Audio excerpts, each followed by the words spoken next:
Implementation किसी चीज की देखी जा सकती है, क्योंकि इस वक्त सवाल यहां पर यह उठ रहा है कि पूरे दिल्ली के अंदर वाहनों की तादाद काफी तरीके से हो चुकी है और जिसमें आप देखिए पुराने वाहन भी हैं। इससे पहले सरकार की तरफ से यह भी कहा गया था कि वाहनों पर रोक लगाई जाएगी, 2 पहिया वाहनों पर, 4 पहिया वाहनों पर रोक लगाई जाएगी, जो पुराने वाहन हैं उन्हें बंद कर दिया जाएगा। लेकिन फिलहाल किस तरह से उस कार्रवाई को अंजाम दिया गया, ये बड़ा सवाल। लेकिन उस बीच में इस वक्त प्रदूषण जो है वो लगातार बढ़ते स्तर पर देखा जा रहा है, जो जहरीला होता चला जा रहा है। लोगों को काफी परेशानियां उससे झेलनी पड़ रही हैं। लेकिन इस बीच में प्रशासन की तरफ से एक बड़ा फैसला सरकार की तरफ से लिया गया है, जिसमें दिल्ली सरकार ने प्रशासन को एक निर्देश यहां पर दिया है कि 9 से 18 नवंबर तक स्कूलों में सर्दियों की छुट्टियां घोषित कर दी जाएं और निर्देश इसके दे दिए गए हैं। प्रदूषण के बढ़ते स्तर को मद्देनजर रखते हुए ये काम किया गया है। केशव बोहन हमारे संवाददाता हमारे साथ जुड़ चुके हैं। केशव, अपडेट आपसे जानना चाहेंगे, क्योंकि इससे पहले आपने देखा किस तरह से अभियान पर अभियान चलाए गए, असर कितना हुआ, अब स्कूलों को बंद करने का निर्देश दिया गया है।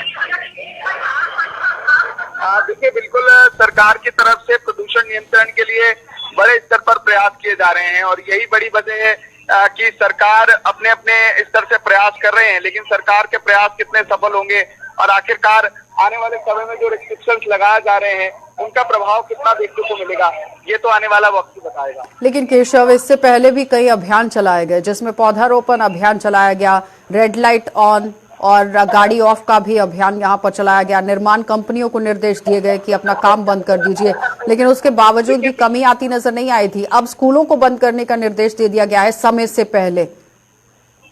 देखिए, बिल्कुल समय समय पर सरकार की तरफ से प्रयास किए जाते रहे हैं। आपने रेड लाइट अभियान का जिक्र किया, उसके माध्यम से सरकार की कोशिश थी कि रेड लाइट अभियान रहेगा, जिससे ट्रैफिक जो है उससे नियंत्रण कैसे पाया जा सके और कैसे जो ट्रैफिक से पोल्यूशन फैलता है उसको कैसे रोका जाए। वृक्षारोपण अभियान के माध्यम से भी पोल्यूशन रोकने की कोशिश थी, लेकिन ये सारे प्रयास कहीं ना कहीं अभी सफल होते नहीं दिखाई दे रहे। केशव, जरा ये बताइए कि जो पुरानी गाड़ियां थी उस पर कार्रवाई करने की बात कही गई थी, उस पर क्या कार्रवाई हुई? देखिए, BS4 और BS6 जो वाहन है उनको पूरे तरीके से प्रतिबंधित कर दिया गया है और दिल्ली में लगातार जांच की जा रही है। ट्रैफिक पुलिस की तरफ से बड़े अभियान चलाए जा रहे हैं कि कैसे इस पर निगरानी रखी जाए और सरकार की तरफ से ये बड़े स्तर पर किया जा रहा है। अब बहरहाल देखना यही होगा कि जो ईंधन वाले वाहन है उनको रोका जा रहा है, सरकार कोशिश कर रही है। अब इसका असर कितना जमीन पर देखने को मिलेगा। केशव, आपसे ताजा अपडेट अगर जानना चाहें इस वक्त का AIQ लेवल क्या कुछ है वहां पर? केशव, AQI लेवल क्या कुछ है इस वक्त दिल्ली के अंदर? केशव, आवाज आ रही है? आशा बोले जी।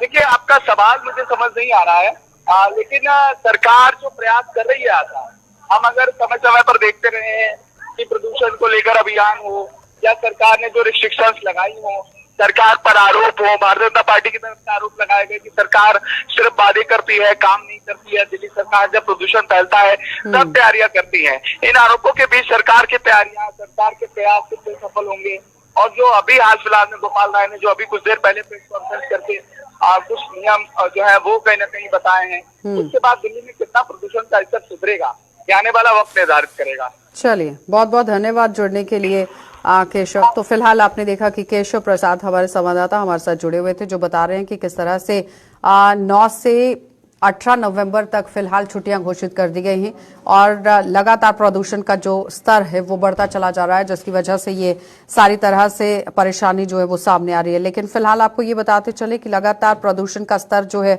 वो बढ़ता देखा गया है। इसे कंट्रोल करने की कोशिश की गई, लेकिन निजात मिलती हुई नजर नहीं आ रही है। आगे बढ़ जाते हैं, अब आपको कश्मीर लिए चलते हैं। कश्मीर में भी आप देखिए आतंकवाद से संबंधित किस तरह से जम्मू कश्मीर के अंदर छापेमारी यहां पर की गई है, क्योंकि एक और बड़ी कार्यवाही SIA की तरफ से की गई है। SIA की तरफ से एक बड़ी छापेमारी को अंजाम दिया गया है। जम्मू कश्मीर में आतंकवाद से संबंधित ये छापेमारी हुई है और विशेष जांच एजेंसी SIA ने बड़ी छापेमारी को अंजाम दिया है और मुकम्मल तरीके से आप देखिए NIA जो है वो सक्रिय मोड पर जम्मू के अंदर देखी जा रही है और कश्मीर के अंदर यहाँ पर SIA जो है वो सक्रिय मोड पर नजर आ रही है। तो जम्मू कश्मीर में आतंकवाद से संबंधित ये छापेमारी, विशेष जांच एजेंसी SIA की तरफ से ये छापेमारी की गई और घाटी के श्रीनगर, अनंतनाग और पुलवामा में ये बड़ा छापा मारा गया है डिजिटल उपकरणों के साथ कई अन्य सबूत जो है वो यहाँ पर इकट्ठे किए गए हैं। और सबूत यहाँ पर इकट्ठे करने की अगर बात सामने आ रही है तो जाहिर तौर पर एक बड़ी कार्रवाई जो है वो एसआईए की तरफ से। लेकिन अब देखना यह है कि क्या वाकई में जिस तरह से एनआईए की तरफ से जम्मू के अंदर गिरफ्तारी हुई है, क्या कश्मीर के अंदर भी कोई गिरफ्तारी हुई है या नहीं, क्योंकि रोहिंग्या का मुद्दा जम्मू के अंदर गरमाया हुआ है। और उसी बीच में कश्मीर के अंदर इस वक्त आप देख रहे हैं कि आतंकवाद को मद्देनजर रखते हुए यहाँ पर छापेमारी जो है वो की गई है। हमारे सीनियर सहयोगी सनम एजाज ने हमारे साथ ज्वाइन किया है। सनम, ताजा अपडेट आपसे जानना चाहेंगे। एक तरफ जम्मू के अंदर एनआईए लगातार छापेमारी कर रही है, दूसरी तरफ श्रीनगर के अंदर एसआईए की तरफ से छापेमारी हो रही है। देखिए, बिल्कुल आज सुबह सुबह कश्मीर घाटी में पहली खबर यही थी कि एसआईए की छापेमारी है और ये कश्मीर से लेकर दिल्ली तक है। दिल्ली के नोएडा में भी कश्मीर के एक बिजनेसमैन के हवाले से खबर आ रही है कि उससे भी पूछताछ की गई है। कश्मीर के साउथ कश्मीर के पुलवामा का डिस्ट्रिक्ट हो, शोपिया का डिस्ट्रिक्ट हो या अनंतनाग का कुकरनाग के इलाका हो, वहां पे एसआईए की आज सुबह सुबह छापेमारी हुई है। और ये एसआईए के पास एक पुराना जो केस है उस केस में ये छापेमारी हुई है। हमसे जो खबरें मिली है उसमें कहा जाता है कि छापेमारी के दौरान या इस तलाशी मुहिम के दौरान कुछ डॉक्यूमेंट्स वगैरह भी जो एसआईए के जो अधिकारी हैं उन्होंने वहां पे जब्त किए, कुछ इलेक्ट्रॉनिक गैजेट्स भी ले लिए अपने साथ में। और ये पूछताछ जो है, एक पुराना मामला जो एसआईए के पास दर्ज है उसी मामले में ये तहकीकात हो रही है। और एक बड़े बिजनेसमैन का यहाँ पे नाम लिया जा रहा है और साफ जाहिर है उस बिजनेसमैन के हवाले से जिसके लिंक्स जिसके बिजनेस कनेक्शन दुबई तक के, उसमें यह बताया जाता है कि वो टेरर फंडिंग का मामला है और उसी टेरर फंडिंग के मामले में एसआईए की छापेमारी थी। छापेमारी क्या कोई गिरफ्तारी हो पाई है सनम अभी तक? देखिए, बिल्कुल कोई अभी गिरफ्तारी नहीं हुई है, आज ने गिरफ्तारी नहीं है, लेकिन कुछ गैजेट्स जो है इलेक्ट्रॉनिक गैजेट में खास तौर पे जो मोबाइल फोन्स वगैरह हैं और कुछ लैपटॉप्स या छोटे आईपैड्स वगैरह वो एसआईए ने अपने साथ लिए हैं। और उसके अलावा कुछ डॉक्यूमेंट्स जो घर में पेपर्स वगैरह है वो साथ में लिए। गिरफ्तारी वगैरह के हवाले से कोई खबर नहीं है। और ये खबर दिल्ली से भी हुई है और कश्मीर से भी यही है कि दिल्ली में भी छापेमारी हुई है, उसमें भी पूछताछ हुई है। कश्मीर में भी खबर है कि कश्मीर में भी यही हुआ, छापेमारी हुई और पूछताछ हुई है। और सनम, जिस से श्रीनगर, अनंतनाग और पुलवामा की बात हो रही है, 3 इलाकों के नाम जो है वो चिन्हित किए गए हैं, क्या इसके अलावा भी कहीं और छापेमारी हुई है या सिर्फ इन 3 जिलों के अंदर ही कार्रवाई की गई है? देखिए, कश्मीर में श्रीनगर डिस्ट्रिक्ट है, पुलवामा का डिस्ट्रिक्ट है, अनंतनाग का डिस्ट्रिक्ट है। इन 3 डिस्ट्रिक्ट्स में 3 प्लेसेस पे हुई है। दिल्ली से जिस तरह खबर आ रही है नोएडा में छापेमारी हुई है। कुल मिला के इस एसआईए के रिलेटेड जो एफआईआर है इस रिलेटेड 4 जगहों पे छापेमारी हुई आज दिन में। आगे क्या कुछ होता है अभी एसआईए इस पे कोई खुलासा नहीं कर रहा है, लेकिन माना जा रहा है कि कुछ एक बड़े बिजनेसमैन का जो नाम सामने आ रहा है उसके बाद आगे देखा जाएगा कि क्या उसके हवाले से क्या कुछ खबरें निकल के आएंगी। चलिए सनम, बहुत बहुत धन्यवाद सनम जुड़ने के लिए। तो फिलहाल आपने देखा कि सनम एजाज हमारे सीनियर सहयोगी हमारे साथ जुड़े हुए थे जो बता रहे हैं कि किस तरह से जम्मू कश्मीर के अंदर कार्रवाई को अंजाम दिया जा रहा है, क्योंकि जम्मू के अंदर एनआईए लगातार सक्रिय मोड पर है और कश्मीर के अंदर एसआईए पूरी तरह से सक्रिय मोड पर है। और आपने देखा कि इससे पहले भी हवाला पैसे को लेकर किस तरह से बड़ी कार्रवाई को अंजाम दिया गया था, लेकिन टेरर फंडिंग मामले को मद्देनजर रखते हुए एसआईए की तरफ से एक बड़ी कार्रवाई को अंजाम दिया गया है। और बताया जा रहा है कि किसी बड़े बिजनेसमैन का नाम इसमें सामने आ सकता है। अब देखना ही होगा कि एसआईए की तरफ से जो यहाँ उपकरण जुटाए गए हैं, दस्तावेज जुटाए गए हैं, किन लोगों के सामने नाम आएंगे और उसके बाद आगे की कार्यवाही किस तरह से रहेगी। आगे बढ़ जाते हैं, अब आपको सीधा लिए चलेंगे लद्दाख। और लद्दाख के अंदर आप देख लीजिए किस तरह से ताइक्वांडो चैंपियनशिप का उद्घाटन कर दिया गया है। 13वीं जिला कारगिल ताइक्वांडो चैंपियनशिप का यह उद्घाटन हुआ है और खेलो इंडिया को मद्देनजर रखते हुए काम करने की कोशिश। DYSSO कारगिल मोहम्मद यूसुफ और साथ ही यहाँ पर आप देखिए किस तरह से उद्घाटन उन्होंने किया है। एसोसिएशन के महासचिव अनायत अली भी वहां पर उपस्थित रहे हैं और कारगिल के विभिन्न क्लबों के यहाँ खिलाड़ी जो है वो हिस्सा ले रहे हैं। तो फिलहाल इससे पहले आपने देखा लद्दाख के अंदर किस तरह से आर्चरी को मद्देनजर रखते हुए काम किया गया, उसके बाद युवाओं में काफी तरीके से उत्साह देखा गया, लेकिन लेह के अंदर वो पूरा काम हुआ। लेकिन अब आप देखिए कारगिल के अंदर से भी किस तरह से एक बड़ी अपडेट देखने को मिल रही है, जहां पर 13वीं जिला कारगिल ताइक्वांडो चैंपियनशिप का उद्घाटन कर दिया गया है और DYSSO कारगिल मोहम्मद यूसुफ ने ये बड़ा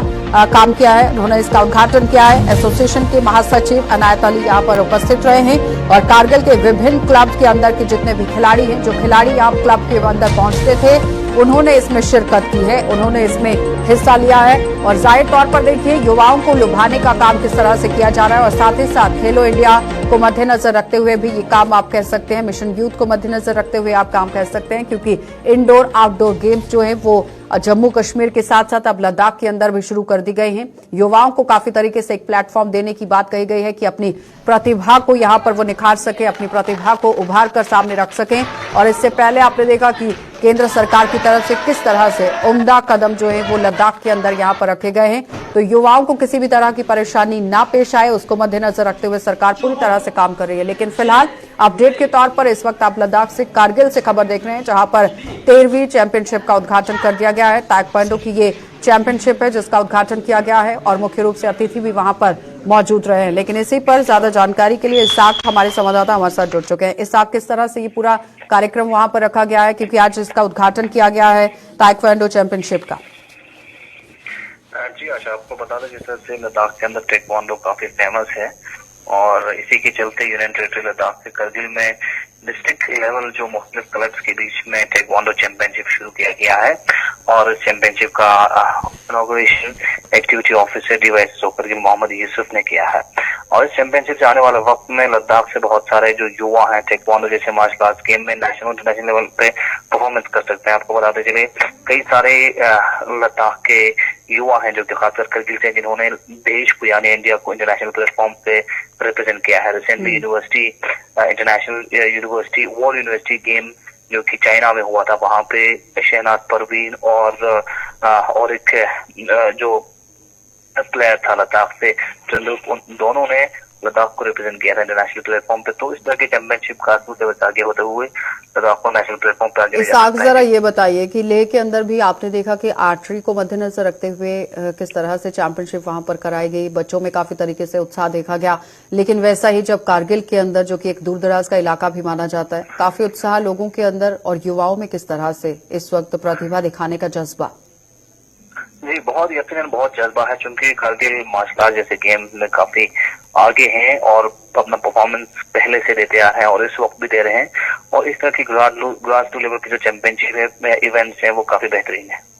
चलिए इसाक, तो फिलहाल आप देख रहे थे कि किस तरह से लद्दाख से इसाक अपडेट कर रहे थे कि किस तरह से वो चैंपियनशिप यहाँ पर कराई जा रही है। केंद्र सरकार की तरफ से ये उम्दा कदम उठाया गया है। लेकिन आपको ये बताते चलें कि बच्चों को नशे की तरफ ना लगाया जाए, उससे निकालकर इन्हें खेलों की तरफ बढ़ावा दिया जाना चाहिए। खेलों के प्रति बच्चों को जागरूक करने के माध्यम से ही यहाँ पर आप देखिए एक एक करके किस तरह से खेल प्रतिभाओं को निभाने का, जज्बा दिखाने का एक मौका जो है वो युवाओं को दिया जा रहा है। तो फिलहाल आपको ये बताते चलें कि जम्मू कश्मीर के साथ साथ लद्दाख का भी युवा जो है वो आगे बढ़ रहा है और काफी तरीके से आगे बढ़ते हुए वो अपना काम करता नजर आया, क्योंकि अपनी प्रतिभा को निखारने का एक प्लेटफॉर्म उन्हें दिया गया है। तो जाहिर तौर पर कारगिल के अंदर आपने देखा कि किस तरह से यहाँ पर उद्घाटन हुआ है। 13वीं चैंपियनशिप ताइक्वांडो की आज शुरू कर दी गई है, इसका उद्घाटन किया गया और इसका सीधा लाभ युवाओं को मिल रहा है और युवा यहाँ पर अपना जोर आजमा रहे हैं, अपनी प्रतिभा को सामने रख रहे हैं। तो जाहिर तौर पर अगर एक प्लेटफॉर्म आपको मिलता है तो काफी तरीके से उत्साहजनक तो वो होता ही है। लेकिन